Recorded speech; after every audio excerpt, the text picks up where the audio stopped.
اليوم حلقتنا لمناقشة رواية تحت عنوان تيرير أمبوشكي قناص. صدرت باللغة الفرنسية عن دار ميموار دونكرييه بمونريال عام 2020. وهالرواية وصلت للترشيحات النهائية لجائزتين، وهن بري دو ليفر لورينتال وبري ليترير دي كوليجيان. هالرواية بطبيعة الحال بتحكي قصة مراهقين، واحد سوري اسمه شمس وهو لاجئ اجى من سوريا، وعائلته بقيت بسوريا، اجى طبعا من سوريا على كندا. وكيفن مراهق كندي. في قصص كتيرة بين سوريا وكندا، لربما هي كمان قصة حداد مزدوجة، حداد على سوريا والحرب يلي خربتها والتهمتها، وأيضا حداد من نوع مختلف، حداد في بلد جديد وكل المشاكل اللي ممكن تواجه المراهق مع التغييرات الكبيرة اللي عم بتعرض لها والضغوطات بين سوريا وكيبيك.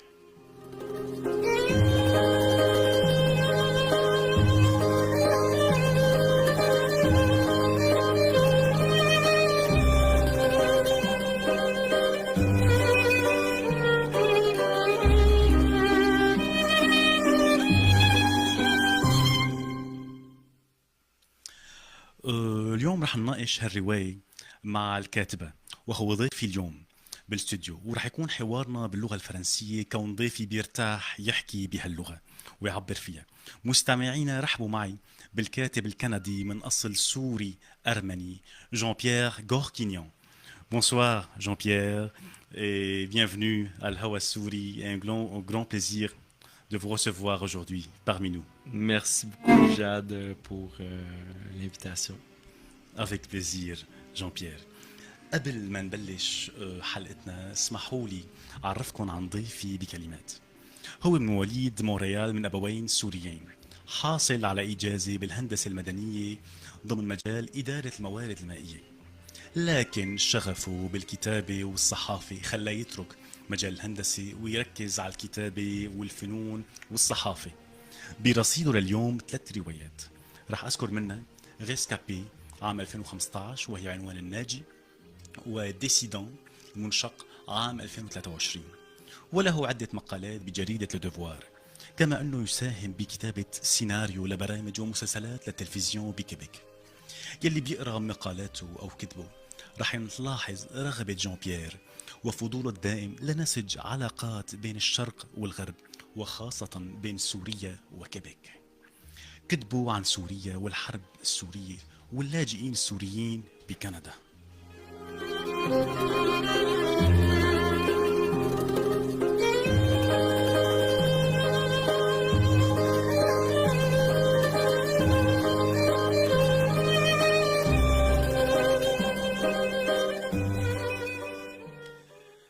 Jean-Pierre, au début et comme une question typique pour moi, c'était quoi la source d'inspiration qui t'est venue pour écrire ce roman et pour, pour qui s'adresse Jean-Pierre par ce roman? Merci, Jade, pour ta lecture et ta question. Alors, moi, dans le fond, quand la guerre en Syrie a commencé, et que les premiers réfugiés syriens ont commencé à venir au Canada, je me souviens de la méfiance que beaucoup de Québécois avaient envers ces réfugiés, envers cette communauté. On pensait que les Syriens allaient amener avec eux beaucoup de violence, qui allaient amener leurs problèmes. Et en tant moi-même que personne d'origine syrienne, faisant de cette communauté-là, je ressentais une profonde injustice. Parce que les Syriens, en fait, ils ne voulaient pas amener leur violence, ils cherchaient simplement à fuir la guerre qu'ils avaient connue. Donc, à fuir la violence. Et c'est l'incertitude. Et je pense que c'est le peur de l'inconnu. Exact, oui. Et la peur aussi, en fait, il y a eu à peu près 22 millions de Syriens qui sont sortis du pays. Donc, et donc, ce regard méfiant et accusateur que le Québec avait envers les Syriens m'a frappé. Et je me suis alors posé la question, pourquoi ne pas montrer une autre forme de violence qui existe ici au Québec, à Montréal, mais qui est invisible. Alors, je parle de la violence, de la pauvreté, de la marginalité, de l'exclusion. Et c'est à ce moment-là que l'idée m'est venue de ces deux personnages, de deux jeunes garçons, en fait. L'un qui est un réfugié syrien, et donc Shams, et l'autre Kevin, un jeune Québécois.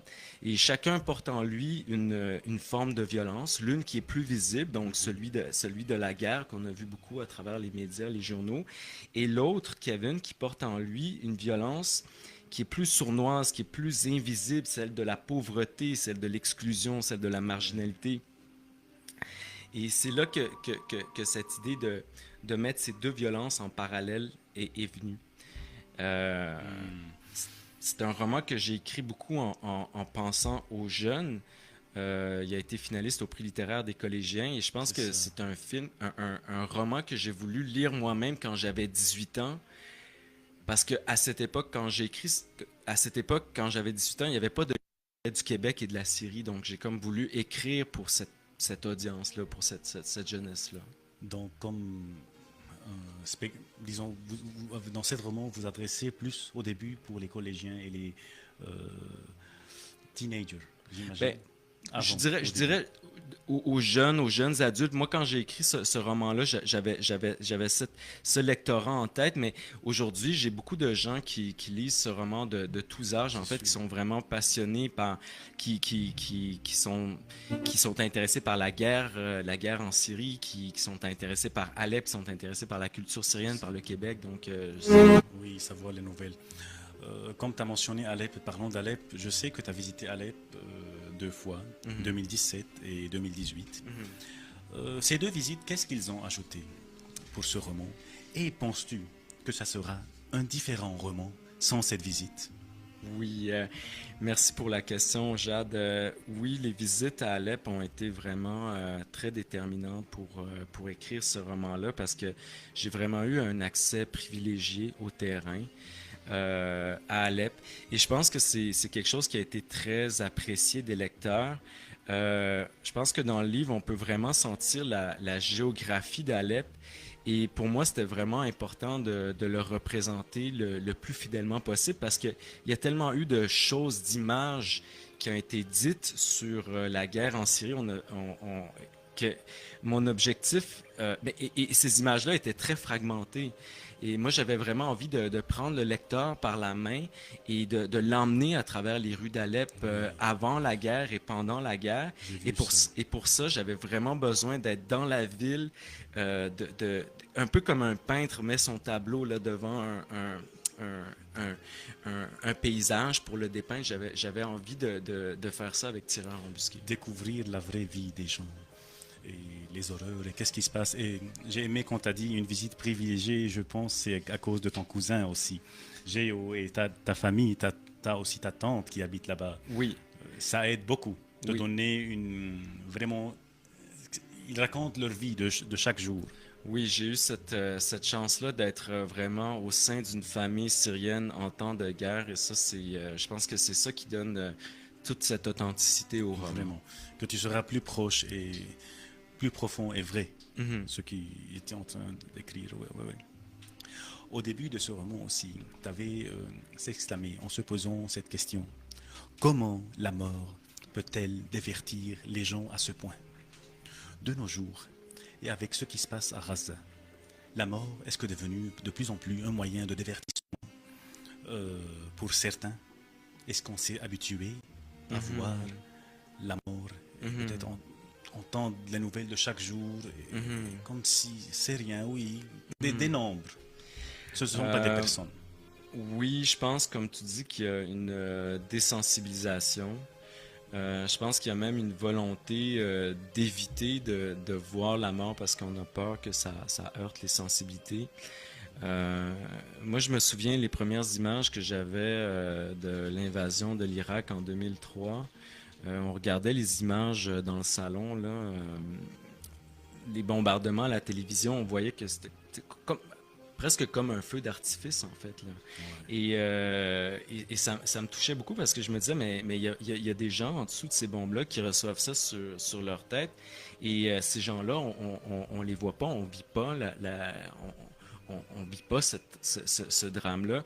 Et c'est là que j'ai senti qu'il y avait vraiment une dissociation entre l'écran et ce qui se passe réellement sur le terrain, parce que je pense que on peut pas savoir c'est quoi l'horreur de la guerre si on l'a pas vécu ou si on ne connaît pas des gens qui vivent la guerre. Donc moi, C'est ça. j'avais été à Alep Exactement. avant la guerre parce que j'avais passé des vacances là avec la famille. Je l'ai vu après la guerre, donc j'avais cette sensibilité d'essayer de m'imaginer qu'est-ce que ça fait, tu sais, d'avoir des combats dans la rue, de recevoir des bombes sur la tête. Mais je pense que justement les écrans, l'internet, la télévision contribuent à ce détachement-là. De quelle façon? Ben, parce qu'on devient, on en voit tellement qu'on devient comme désensibilisé justement. Et À ce que je cause, on pense, voit souvent. Et beaucoup. on en voit souvent, on en voit trop, et c'est souvent sous forme de statistiques, et on rentre pas dans l'histoire, dans la vie des gens. Oui, Et ce que je les trouve détails. intéressant, et ce qui m'a touché beaucoup avec Tireur embusqué qui soit rendu dans les écoles, c'est que ça l'a permis aux jeunes de se sensibiliser à la guerre, et ça leur a permis de vivre un peu par procuration cette guerre de Syrie et vivre la guerre intérieure que vit le personnage de Kevin aussi, parce que c'est aussi une histoire de guerre intérieure. Je pense que ça permet aussi d'être plus proche et connaître quelqu'un. Car toujours, quand, disons, en tant que Québécois, quand on ne connaît pas les gens, et on dit ça, c'est des gens, oui, il y a une guerre, ils sont loin de nous, on ne les connaît pas, tant mieux, tant pis, disons, ça ne m'intéresse pas. Mais quand on connaît les gens Mhm. et se sont devenus des proches, Mhm. ou bien on a des proches, Mhm. ça sera un peu peut-être différent. Selon toi, qu'est-ce qui réunissent Shams et Kevin? Et qu'est-ce qui le sépare? Mhm. C'est quoi les points en commun entre Mhm. eux? C'est une belle question, Jade. Je pense aussi que c'est un peu le cœur du roman. Je pense que ce qui réunit Shams et Kevin, c'est vraiment leur solitude. C'est le fait que ce sont deux gars qui sont en exil. On a souvent tendance à associer l'exil aux immigrants, mais ici on a Shams qui vit un exil territorial et Kevin qui vit un exil intérieur, qui est en exil de sa famille, qui est en exil de ses amis. C'est un rejet de l'école. Et je pense que c'est deux gars qui cherchent à rentrer en communication avec le monde.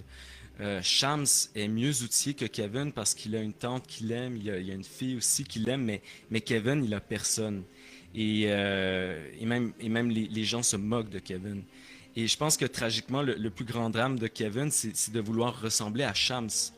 Ah Un oui, peu, un peu par imitation, oui, parce que Shams est un voilà. enfant de la guerre. Et Kevin est impressionné par ça.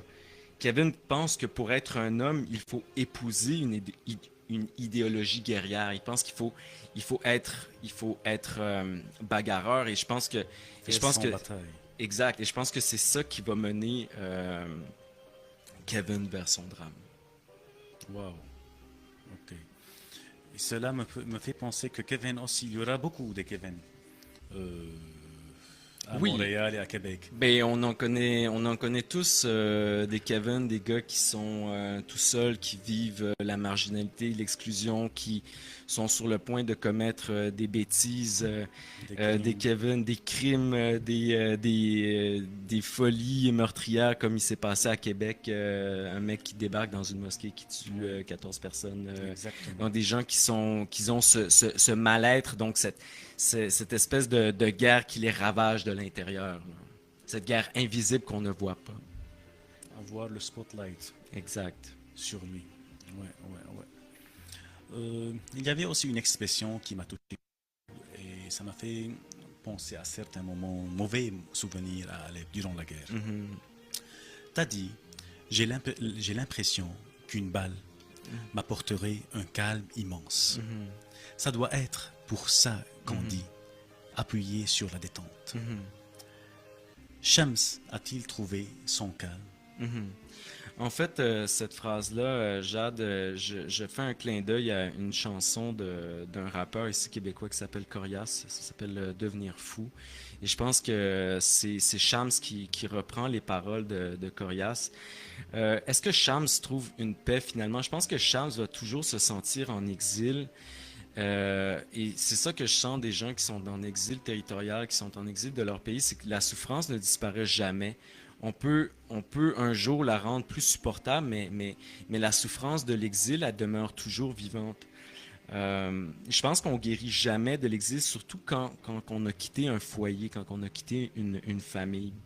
Mais ironiquement, celui qui porte toute la tragédie du livre, je pense que c'est Kevin, Plus que Shams. plus que Shams, parce que Kevin est un enfant du Québec. Et Kevin, c'est un peu comme le tireur embusqué du livre. C'est celui, Kevin, qui est capable de vous foudroyer de sa violence sans que vous l'ayez vu venir. Et tireur embusqué est un clin d'œil à ces tireurs embusqués qui étaient à Alep, qui étaient capables de vous enlever la vie, hein, de façon complètement inattendue, sans que vous en aperceviez. J'ai entendu l'histoire d'un mec qui, en allant chercher son costume de mariage, là, qui s'est fait tirer là, par un. Donc, une violence que vous ne voyez jamais venir. Donc, tireur embusqué est un clin d'œil à cette Inattendu. violence-là, inattendue, et est un clin d'œil aussi aux violences que vivent certains garçons ici, certains jeunes gars qui portent en eux cette violence-là, qui sont des enfants du Québec, là, et qui sont sur le point de commettre parfois des erreurs irréparables. Et donc, tireur embusqué est un clin d'œil à ces deux formes de violence. Ouf, donc le tireur d'embusqué, c'est Kevin. J'aurais jamais pensé à ça. Et même, tu as dit que lui, il est plus malheureux que Shams, malgré la guerre et tout ce qu'il a vécu. Lui, au moins, il a une famille à côté de lui, même s'ils sont loin. Sa tante, il y a quelqu'un. Mais l'autre, il est un peu rejeté de sa société, de tout le monde. C'est un peu cette sorte de violence-là que j'ai voulu mettre de l'avant, que j'ai voulu essayer de décrire dans le livre. Oui. Waouh. Pour faire un contrepoids à cette idée, ces préjugés qu'on a envers les communautés qui viennent de l'ailleurs, hein, ces communautés, mais surtout la communauté syrienne dont je sentais qu'on avait beaucoup Préjugement. de préjugés envers eux Oui, autres. vu qu'on ne les connaisse pas. Et Exact. toujours qu'on ne connaît pas Ouais. la chose, Ouais. on a toujours un peur. Mhm. À cause, ces gens ne nous ressemblent pas. Mhm. Ils sont différents. Mhm. Qu'est-ce qu'ils vont amener? Mhm. Mais ici aussi, on a des violences que peut-être qu'on ne connaît pas assez ou qu'on refuse de voir, justement. Et donc, d'où le tireur embusqué. Oui, c'est vrai. Est-ce qu'il va avoir des nouveaux romans chez Jean-Pierre? Où est-ce qu'il est rendu le projet littéraire? Je sais que de ton dernier roman, c'est en 2023, Oui, n'est-ce pas? Décidant. oui. J'ai sorti Mémoire d'Encrier a publié mon dernier roman dernièrement en 2023, Dissident. L'histoire de Dissident se passe en 2033 à Montréal. Ouf, Ça déjà, raconte l'histoire. avant-gardisme. Oui, ça raconte l'histoire d'un jeune homme qui est accusé d'activité terroriste par une intelligence artificielle. Donc, c'est une réflexion sur le bien, sur le mal et sur la cyberjustice, comment est-ce que c'est perçu à travers les systèmes d'intelligence artificielle. Donc, je me suis vraiment amusé à faire une réflexion éthique là-dessus. Je travaille aussi sur un recueil de poésie. Là, j'ai beaucoup de projets à l'écran. Je travaille sur une web série qui part bientôt en production. Je travaille sur un film aussi. Euh, Quant au roman, j'ai quelques idées, mais c'est pas pour l'année prochaine. Mais je suis encore en train de travailler là-dessus. Good, good. Je vous souhaite tout le succès. Et on est toujours en attente de tes nouvelles et ça nous fera plaisir aussi de vous recevoir une autre fois pour parler sur un prochain roman. Euh, Notre entrevue vient de terminer. Je te remercie pour avoir accepté de venir et d'être notre invité.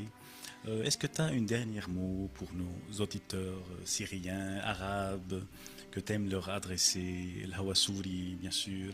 Oui, mais en fait, pardonnez si je le français, mais je tiens à dire aux auditeurs et à la communauté, aux auditeurs, aux auditrices, à la communauté syrienne de Montréal que ce sont des gens d'une véritable source d'inspiration. Euh, Vous avez traversé des épreuves, vous êtes enraciné ici au Québec, vous avez su contribuer avec force et résilience à notre société.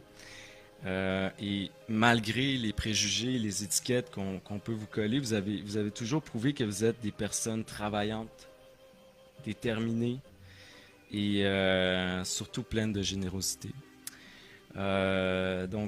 Pour moi, votre présence, elle enrichit la diversité et la culture québécoise.